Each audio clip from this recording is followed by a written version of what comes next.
Hello to all of you joining me for this next video on our eerie, historic, surprising Oklahoma Friday night series here on the History Raw Facebook group page.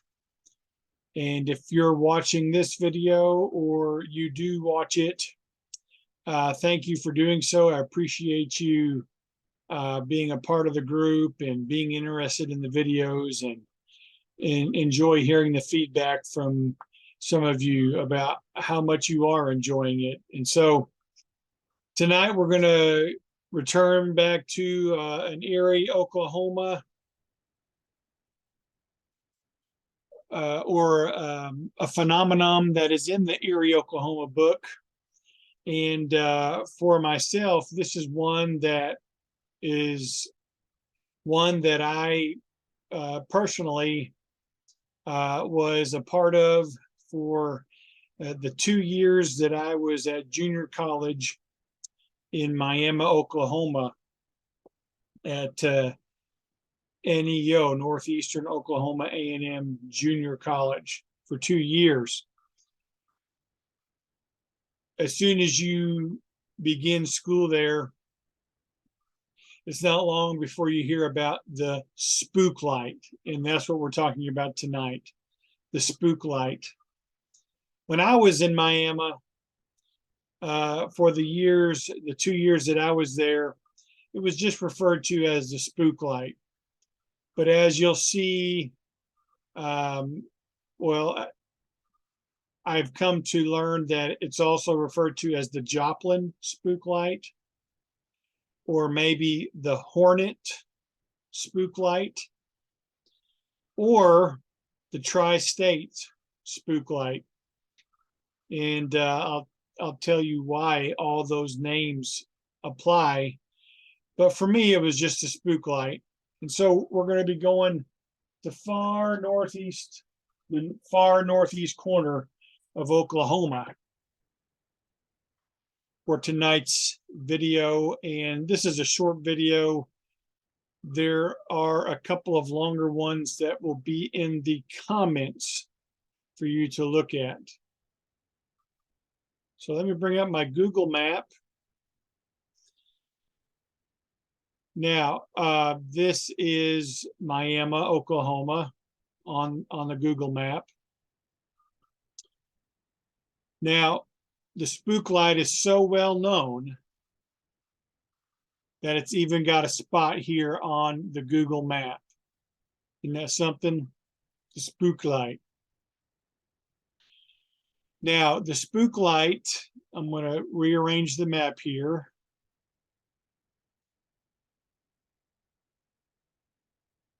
So I'm keeping Miami right there. So here is the Kansas-Oklahoma line, then the Missouri-Oklahoma line. So that explains the name Tri-State Spooklight. Sometimes it's called the Hornet Spooklight, and that's because Hornet, Missouri is not too far away.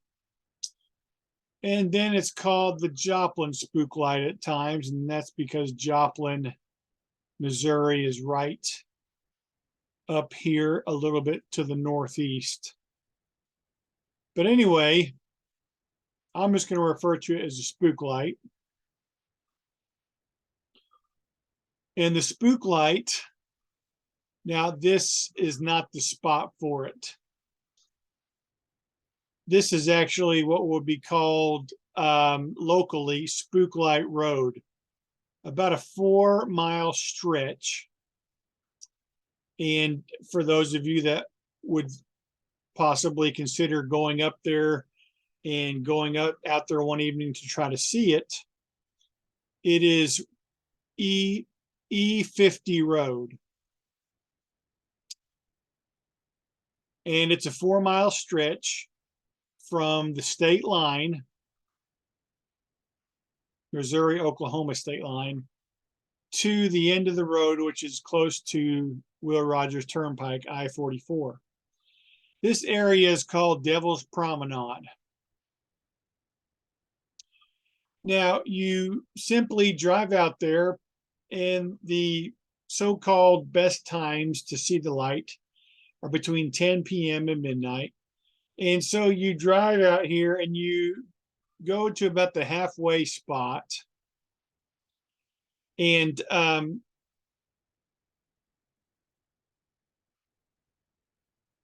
if you were coming from the Oklahoma side, you'd go about halfway, and it's going to be a dip, a long descent in the road before you go up a little hill somewhere around here. So you want to kind of be in the descent area, and then you look to the east and the light will appear on the road. Those from the Missouri side,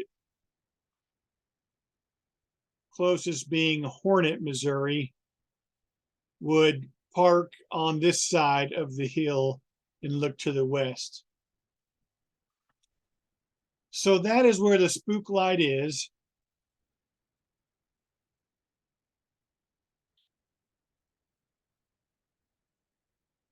What is the Spooklight? Well, we don't know. We don't know. In 1946, the Army Corps of Engineers went out there and studied it and tried to figure it out. Some of the theories or hypotheses is that, let me bring up that map again, is that it might be lights, headlights of vehicles going down I-44 or surrounding highways that just kind of refract in a strange way. Other hypotheses of a scientific nature are that it's just natural gases in the area that just kind of refract light. I think there are some mines in the area, so maybe some gases escaping from those mines. Also, this is on the area of an east-west fault line called the New Madrid fault line, and rocks shifting in that fault line can release energy to cause the light. Those are some of the scientific hypotheses for what the light is. Some local legends are that an Osage Indian chief was decapitated, and the light is his spirit in his lantern looking for his head. Another local legend is that a miner came home and found his wife and children dead, and so it's his spirit with a lantern looking for his family. Probably the most well-known legend, and there is a physical marker for it, is the story that a Quapaw Indian maiden was forbidden by her father to get together and marry a young Indian warrior. And it's kind of a Romeo and Juliet story where they meet together away from the tribes secretly. The father finds out and sends his warriors after them, and instead of allowing themselves to be captured, they jump off of a bluff on the Spring River and commit suicide. And so the marker for it, the physical marker, is here is the Spooklight. Here is I-44. Here is the Spring River, and right there is Lover's Leap. If I click on it, I'm going to bring up a picture here, and there is kind of the bluffs, Lover's Leap. So those are some of the local legends of what the Spooklight is. What does the Spooklight do? Well, the most common thing is it's a spherical orb that's a bluish, greenish color, sometimes maybe an orangish or reddish color, and it can appear to be far away, so that it looks like maybe a huge star. Sometimes it gets closer, splits apart into 2 or 3 orbs. I even heard when I was at school at NEO that people had claimed that it had come all the way up to their cars and had danced on the hoods of their cars. So, but the most common description of it is a spherical orb, and sometimes it dances and bounces, and it goes up into the treetops. It gets larger, it splits apart. If you, it seems to have maybe a personality that you can scare it away, or you can agitate it and it will leave. But these are all the stories and all of the tales associated with the Spooklight. Not to be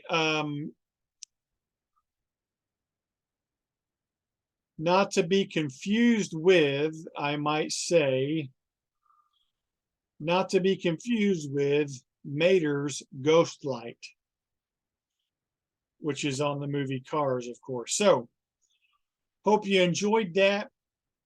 If you want to learn more, there will be 2 videos linked in the comments section. And I believe I will have linked, I think there's going to be 3 links to 3 articles. So check those out. Let me know what you think. And again, if you've been there, share with us about your experience.